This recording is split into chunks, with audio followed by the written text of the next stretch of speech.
joined by Mississippi State head coach Nikki McCray-Penson. First, we'll have Coach give us an opening statement, and then we'll take questions. Biggest thing, thankful for the win. Merry Christmas, everybody. All right, we'll go straight to questions. First, we'll go to Ben Portnoy. Nikki, I think tonight was again another night with double-digit turnovers. I guess how do you kind of address that, and what's kind of the process in terms of getting your team into the flow and obviously going fast, but also being under control? That's just a mental focus. That's all it is. I think we had lapses in the second half that just wasn't very good. A team that's they're small, but it wasn't anything that they did. It was just us. Just a lack of focus and really taking care of the ball. That's all it was. Just got to get better at it. Up next, we'll go to Joel Coleman. Couple games in a row now, Nikki, where Jess has kind of played really well and kind of helped carry you guys a little bit. Just evaluating her game, just how important is it for her to do things like, I don't know if you can count on 29-15 every night, but just when she's like that, how big of a benefit is that for you guys?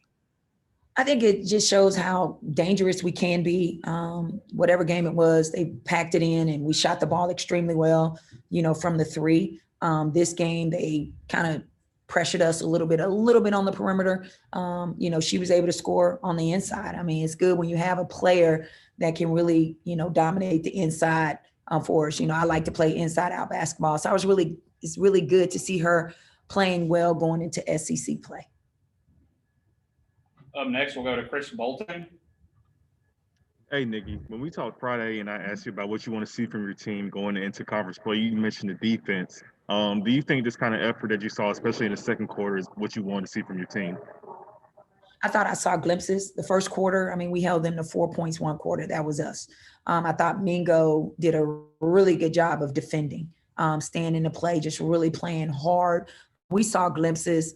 We had a goal. We did not reach our goal, but we fouled entirely too much. That's one thing that I addressed with this team. We have got to stop fouling. And I know we have some personal things where we don't want our man to score and we want to pressure, but we have to pressure without fouling. And we fouled 20 times. And they were at the line, and we cannot have a team like this go to the free throw line. They were 22 for 24 from the free throw line. That's how they scored half of their points. Up next, we'll go to Ben Portnoy. Nikki, I know you guys aren't going to shoot the lights out like you did the other night every night, but in terms of stepping off the bus and knocking down some shots, I think you guys were like 1 of 7 to start, or maybe 3 of 10 to start. What goes into maybe hitting a few more of those early shots and getting in a rhythm, in that first minute, 2-3 minutes, and getting going quickly? I think the biggest thing that I've said is if you're missing 1 or 2, then do something different. We miss layups. Again, got good shots, but it's the layups that really sucks the energy out of you, and you're like, ugh. And then you start to lose your confidence personally. You just gotta see it go through the net, and you gotta forget about it and just move on to the next one. That's a personal thing. But I talked to our team about being efficient. I want players that are gonna make shots and make the shots that they take consistently. And we didn't do that tonight. It wasn't so much them. I think it was a lack of focus on our part. And just in terms of that, as a quick follow-up, obviously you've got a young bunch for the most part. How much of this is kind of just a feeling out process, and how important are these non-conference games, to get you ready for SEC play now in a couple of weeks?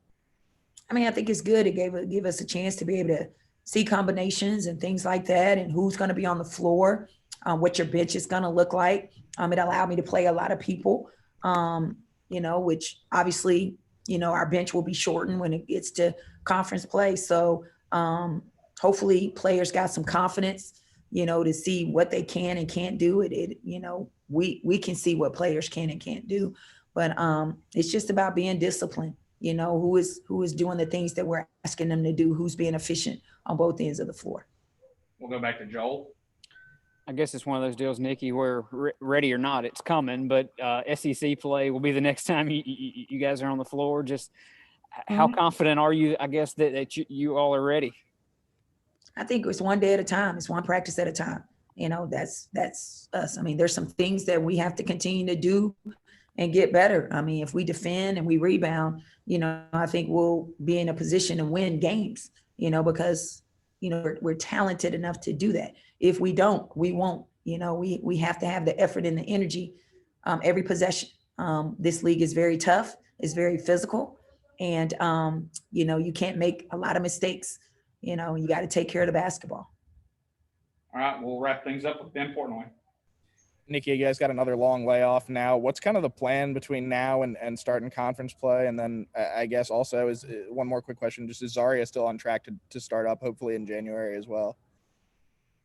I think the plan is for us to decompress, go home, enjoy our family, still be safe, and come back, with the right mindset. That's what I talked to him about, coming back with a different mindset, heart's in the right place, first and foremost, and just being ready to compete, for 40 minutes. And then just having the right attitude. And then as far as Zaria, again, it's day to day with her. And, when we get to go and I get to go that says she's ready to go, we'll be ready to go with her. But it'll be good, hopefully, to have another body with some experience in SEC play. All right. Thank you, Coach.